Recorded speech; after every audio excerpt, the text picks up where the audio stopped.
Swastiastu. Om Awigenamastu Namo Siddham. Om Anubadrah Kertawiyantu Wiswata. Ya Tuhan, semoga pikiran yang baik datang dari segala penjuru. Teman-teman umat Hindu sedharma yang saya cintai dan saya banggakan, marilah kita panjatkan puji syukur kehadapan Tuhan atau Ida Sang Hyang Widiwasa, karena atas Asungkerta Waranugraha beliaulah yang telah memberikan kita kesehatan dan melimpahkan kebahagiaan kepada kita semua. Nah, pada kesempatan yang baik ini saya akan berdharma wacana dengan tema Hari Raya Galungan. Galungan adalah hari raya yang dijadikan momentum untuk merayakan kemenangan Dharma melawan Adharma. Sehingga dengan melaksanakan persembahyangan pada saat Hari Raya Galungan, kita semua mampu mengalahkan atau mengendalikan ego di dalam diri kita dengan memohon kehadapan para dewa atau leluhur, supaya kita bisa melaksanakan kewajiban-kewajiban berdasarkan dharma kita masing-masing. Teman-teman umat Hindu Dharma yang saya cintai, apakah semua sudah memahami apa arti dari Hari Raya Galungan? Nah, galungan berasal dari kata galung yang artinya perjuangan. Maknanya adalah hidup di dunia ini merupakan sebuah bentuk perjuangan untuk mengalahkan adharma. Di satu sisi, kita membahas dharma. Nah, dharma yang bagaimanakah yang harus kita perjuangkan? Dan di dalam kehidupan ini, siapakah yang disebut dengan musuh dan bagaimana cara kita untuk meminimalisirnya? Kalau kita melihat di zaman Kertayuga, musuh dikatakan berada di seberang lautan seperti yang dikisahkan dalam cerita Ramayana. Dan pada zaman Kertayuga, yaitu zaman yang kedua, musuh itu dikatakan berada di lingkungan keluarga atau bahkan sepupu sendiri seperti yang dikisahkan dalam cerita Mahabharata. Teman-teman umat Hindu sedharma yang berbahagia, di manakah yang disebut musuh pada zaman Kali Yuga atau modernisasi dan globalisasi? Dalam kitab Saraniscaya menyebutkan, Manusa sarwa butesu wartate wai suba sube asubesu samawistam sube swewawa karayet, yang artinya, di antara semua makhluk hidup yang hanya dilahirkan sebagai manusia, sajalah yang dapat melaksanakan perbuatan baik dan perbuatan buruk. Dari sloka ini jelas bahwa musuh yang dimaksud adalah dalam diri kita sendiri. Teman-teman umat Hindu sekalian, pernahkah kita melihat orang yang menyatakan merdeka tangannya tanpa mengepal? Tentu saja jawabannya tidak ada. Orang yang mengatakan merdeka tangannya pasti akan mengepal. Nah, dalam konsep agama Hindu ada 6 musuh yang ada dalam diri kita, yang disebut dengan sadripu, yang terdiri dari yang pertama yaitu rajas atau keinginan. Keinginan yang berlebihan yang tidak mementingkan orang lain atau bahkan merampas hak milik orang lain yang justru akan merugikan diri kita sendiri. Dan yang kedua ada tamas atau rakus.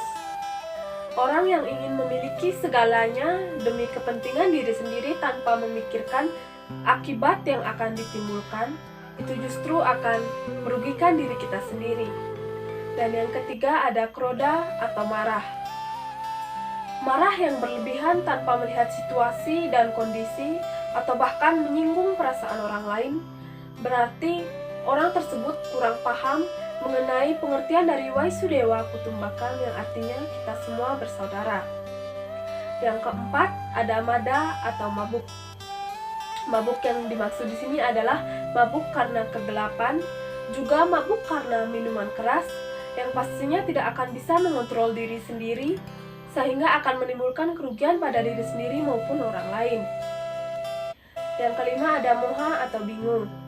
Orang yang bingung akan kesulitan memilih mana yang baik dan mana yang buruk karena menurutnya itu tiada bedanya dan tidak akan merasakan kebahagiaan.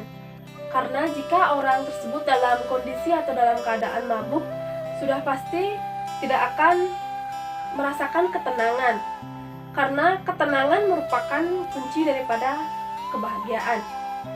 Dan yang keenam, yang terakhir ada matsarya atau iri hati. Ini merupakan hal yang paling sering terjadi dan sering kita jumpai.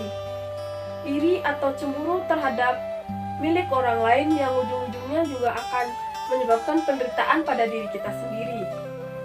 Nah, karena itulah kita diingatkan tentang hitam dan putih sadar yang kita perbuat di dalam dunia yang sebenarnya hanyalah maya.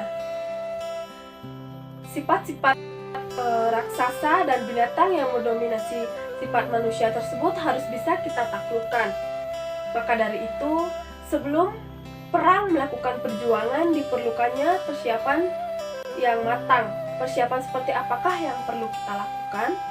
Yang pertama dimulai dari Sugihan Jawa, yaitu penyucian. Dalam Lontar Sundarigama disebutkan bahwa Sugihan Jawa tersebut merupakan penyucian terhadap Wana Agung, dan Sugihan Bali penyucian terhadap manusia atau penyucian terhadap Wana Alit. Setelah itu ada juga disebutkan sebagai hari penyekaban. Nah, pada hari penyekaban inilah kita mengekang atau mengendalikan diri, mengendalikan ego di dalam diri. Dan setelah hari penyekaban itu ada namanya hari penjajahan. Nah, pada hari penjajahan inilah Sang Buto Tiga itu turun untuk menjajah kita, untuk menjajah pengendalian diri kita. Dan keesokan harinya disebutkan hari penampahan galungan, yang menggambarkan manusia tersebut sudah terkontaminasi oleh limbah-limbah adharma akan kenikmatan keduniawian. Nah, pada penampahan galungan inilah terjadinya pertarungan sifat raksasa dan hewan untuk menggantikan dengan sifat kedewaan. Maka disimbolikan dengan pemotongan babi dan ayam yang merupakan sifat rajasika dan tamasika. Teman-teman umat Hindu sedharma yang saya banggakan, kalau kita cermati dengan baik, umat Hindu tidak memuja ide Sang Hyang Widi saja. Kita juga memuja leluhur karena selama kurang lebih 10 hari, leluhur mendampingi keturunannya karena pada waktu itu pintu Pitraloka terbuka. Nah, untuk membantu keturunannya memperjuangkan kebajikan di dalam dirinya. Dari berbagai penjelasan dan simbol tadi sudah jelas bahwa untuk mendapatkan kebahagiaan dan kedamaian, kemenangan diri perlu adanya perjuangan. Perbedaan bukan menjadi sebuah masalah, melainkan seni dalam kehidupan. Bhinneka Tunggal Ika Tanhana Dharma Mangruwa, yang artinya berbeda-beda tetapi hanya satu kebenaran yang akan abadi. Teman-teman semua, demikianlah selumit tentang Hari Raya Galungan yang kita rayakan. Sebelum saya akhiri Dharma Wacana ini, saya akan menyimpulkan sedikit mengenai apa yang telah saya uraikan tadi. Yang pertama, Hari Raya Galungan memiliki makna filosofis, yaitu kemenangan Dharma melawan Adharma. Oleh karena itu, marilah kita sebagai umat sedharma melawan semua bentuk jenis keangkara murkaan dengan jembatan Dharma baik yang ada di dalam diri maupun di Buana Agung ini.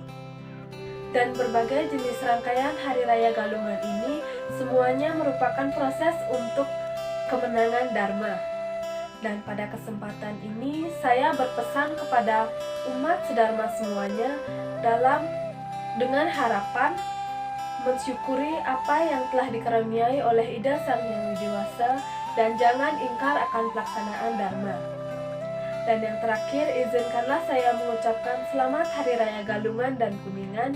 Semoga melalui Hari Raya Galungan ini kita tingkatkan kesadaran diri untuk mencapai tujuan hidup yang tidak lepas dari Dharma. Saya mohon maaf jika ada kesalahan kata atau penyampaian. Akhir kata saya tutup dengan Paramasanti.